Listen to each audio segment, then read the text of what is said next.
Good. देखो आप, a stone is dropped from the top of a building when it crosses a 0.5 meter below the top. Another stone starts to fall from a 0.25 meter below the top. ठीक है, both stone reach the bottom of the building simultaneously. एक साथ पहुंच रहे हैं bottom पे। तो height of the building आपको निकालना। ठीक है, तो आप पहले डायग्राम बनाइए इसका, जैसा ये कहता जा रहा है वैसा करते जाइए। पहले डायग्राम बनेगा बेटा साथ में, ये नहीं कि पूरा क्वेश्चन पढ़ने के बाद फिर डायग्राम बनाना शुरू करेंगे, ऐसे नहीं करेंगे। ठीक है, आपका जब भी मेंस एडवांस की प्रॉब्लम जनरल लेंथ है तो बहुत सबसे मिनिमम लेंथ है, इससे ज्यादा ही लेंथ के दिखते हैं आप। ठीक है, तो डायग्राम साथ में चलेगा तो दोबारा नहीं पढ़ना पड़ेगा बेटा, नहीं 3 बार एक ही क्वेश्चन को पढ़ते रहोगे गधों की तरह। ठीक है, फिर वो प्रॉब्लम कहाँ से करोगे, टाइम ही लग जाएगा। आप तो पढ़ रहे हैं नीचे तक आते हैं फिर भूल जाते हैं, फिर पढ़ रहे हैं उसको टेंशन और हो रही है कि जल्दी टाइम खत्म हो। तो ऐसे नहीं करते हैं बेटा, पेपर टेंशन तो रखते ही नहीं है बिल्कुल। ठीक है ना, वो तो बेकार बात है एकदम। आप ऐसे समझा करो कि जस्ट गेम खेलने जाते हो वहां पे, जैसे पबजी नहीं खेलते आप लोग बहुत शौक से एकदम, तो बस जितने मरेंगे मार देंगे, नहीं मरेंगे वापस आ जाएंगे, और इससे ज्यादा कोई इंपॉर्टेंस नहीं होती है एग्जाम से।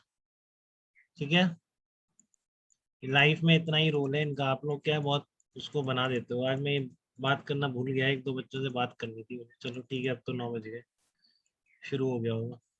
हाँ देखो, टी इक्वल टू 0 पे ड्रॉप किया, और एच हाइट है आपकी, यहाँ पर एच हाइट की बिल्डिंग है। और आप बोल रहे हैं कि जब पहला 5 मीटर पर पहुंचेगा, ये कुछ कहना चाह रहा है। हाँ, अभी शुरू करते हैं बेटा, बस 2 मिनट। ठीक है, इसने यहाँ 2 मिनट में शुरू कर रहे हैं बेटा आपकी क्लास।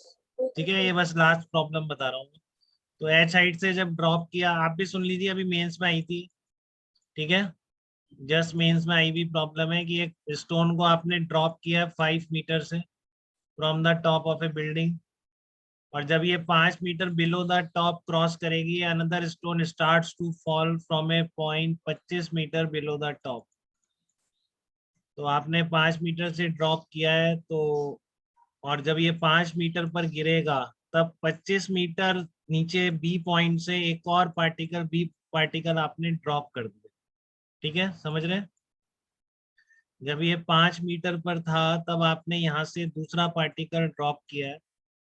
ठीक है, 25 मीटर पर, तो देखो इसकी स्पीड तेज है। ठीक है ना, ये जस्ट ड्रॉप किया है, तो कभी हो सकता है कि ये सेम पॉइंट पर यहाँ पर पहुंच जाए। ठीक है ना, अगर आप यहाँ से इसको भी ड्रॉप करा होता तो फिर सेम पॉइंट पर थोड़ी नहीं पहुंच सकते थे बेटा। ठीक है ना, फिर तो ये जल्दी पहुंच जाता। लेकिन जब इसको आप यहाँ से ड्रॉप कर रहे हैं, तब तक उसके पास कुछ इनिशियल स्पीड आ चुकी है, क्योंकि वो जब 5 मीटर गिर गया है, तब 25 मीटर से आपने दूसरा रिलीज किया। ठीक है, तो अब बोल रहा है आपको कि दोनों क्या पहुंच रहे हैं, सेम पॉइंट पर पहुंच रहे हैं, both stone reach the bottom of the building simultaneously. तो बेसिकली आपको क्या निकालनी है, हाइट ऑफ बिल्डिंग निकालनी है कितनी हो। ठीक है, हाइट ऑफ बिल्डिंग निकालनी है आपको।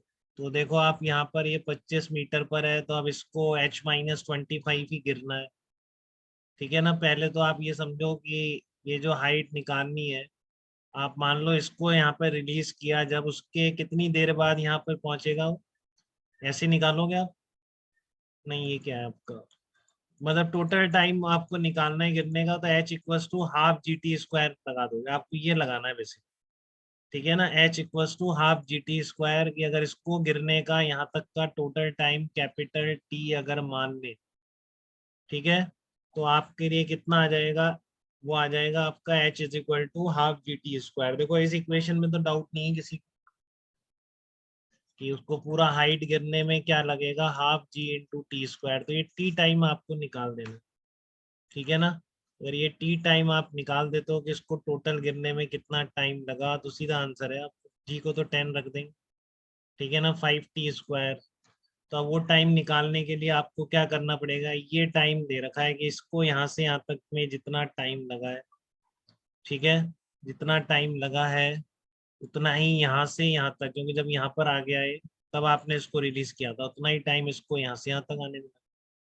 ठीक है, तो पहले तो देखो यहाँ तक आने में इसको कितना टाइम लग गया, ये आप T1 मान लेते हो, 1 सेकेंड लगा है। देखो इसमें तो डाउट नहीं किसी को कि जब ये 5, ये T=0 है, यहाँ से यहाँ तक जाने में इसको टोटल टाइम कैपिटल T लिखना है जो आपको निकालना है।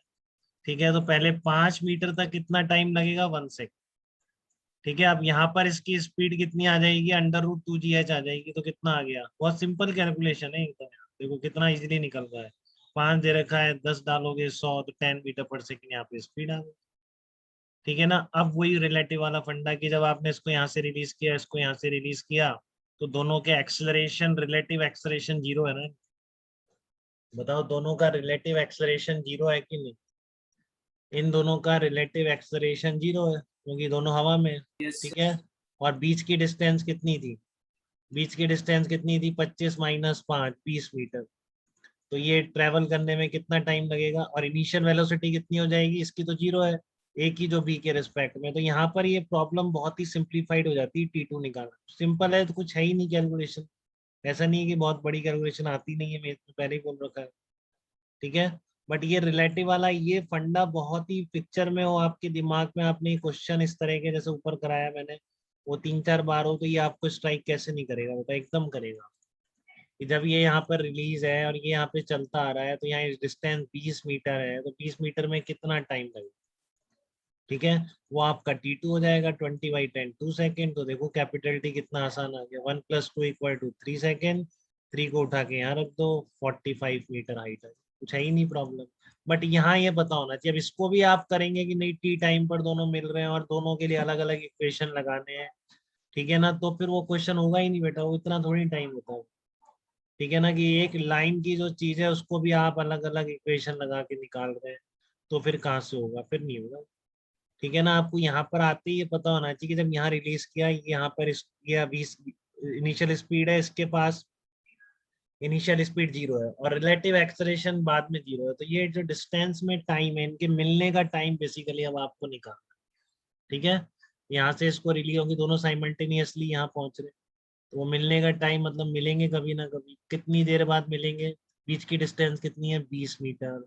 ये स्पीड आपको पता है, तो बस यहाँ इनके मिलने का टाइम तो पता ही पड़ गया ना। बस क्या ऐड करना है, टोटल टाइम अगर एक का देखना है तो कितना यहाँ तक गिरने में टाइम लगा। तो मिलने का टाइम कह रहा है कि यहाँ मिलते ही, आपको ऑलरेडी बोला है इसने, तो इसका मतलब क्या है, इसको यहाँ से यहाँ तक T1 टाइम तो था ही, और जो मिलने का टाइम है वो वही टाइम है जो उसको यहाँ से यहाँ तक जाने में लगता है, यहीं आके मिलेंगे बोला है। ठीक है ना, इसने बोला है ना आपको कि the reach the bottom of the building simultaneous. ठीक है, तो आपको टुकड़े समझ में आ रहे हैं, इस हाइट में गिरना था इसको, H = ½ GT²। ठीक है, तो यहाँ से यहाँ तक टोटल टाइम कितना लगा गिरने में, यहाँ तक का टाइम में तो कुछ है ही नहीं, ये रहा।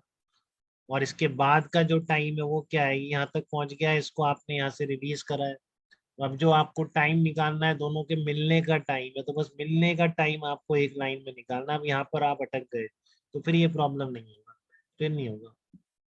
ठीक है ना, यहाँ तक सबको आ जाता है, 5 मीटर गिरने का टाइम, यहाँ की स्पीड, अंडर याद ही होते हैं फार्मूले। अब बात है कि इनके मिलने का टाइम, वही यहाँ पर पहुंचने का टाइम है, तो बस उसको इस टाइम में ऐड करके फार्मूला लगा। तो मिलने का टाइम मतलब 20 मीटर ट्रेवल करने में कितना टाइम लगा। अब एक्सेलरेशन तो है, इनिशियल स्पीड जो है वही उसकी हमेशा रहेगी इसके रिस्पेक्ट। तो फिर एक लाइन का है कि इतनी है, वो 10 मीटर पर सेकेंड है, और एक्सेलरेशन जीरो, तो 20/2 सेकेंड, 2 + 1 3, खत्म क्वेश्चन, एक लाइन का ही है, आपको लगने नहीं चाहिए 2-2.5 मिनट से ज्यादा।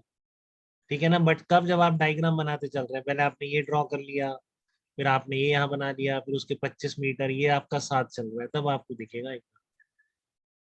ठीक है ना, कि अब दोनों साइमल्टेनियसली यहाँ पर मिल रहे हैं, तो इनको यहाँ से इससे मिलने तक का टाइम तो बहुत आसान है, फिर दिखेगा आपको 5 और 25 आपने लिखा है, तो यहाँ दिखेगा 20 मीटर, और फिर आपको स्ट्राइक करेगा √2gh। ठीक है, तो बिल्कुल ये टाइम तो निकल गया, तो बस यहाँ तक का टाइम इसमें जोड़ दो, तो पूरा यहाँ से यहाँ तक गिरने का टाइम है। तो वो क्या है, अगर इसको इंडिविजुअली देखोगे तो ये पता ही है आपको क्या होता है, H - 0 = initial velocity zero, half AT square, तो वहां से आपका हाइट निकल आएगी। ठीक है ना, 45 मीटर। क्लियर है यहाँ तक की बात एकदम? हाँ सचिन, गुड बेटा। चलिए, तो अब इसके बाद से हम कल पढ़ेंगे बस। ठीक है, तो मैं यहाँ से एंड कर रहा हूँ, दोबारा ऑन कर रहा हूँ मैं स्नेहा। ठीक है, ये वाली तो एंड कर रहा हूँ मैं, दोबारा ऑन करता हूँ अभी, बस तुरंत ही कर रहा हूँ। ठीक है, ओके बेटा।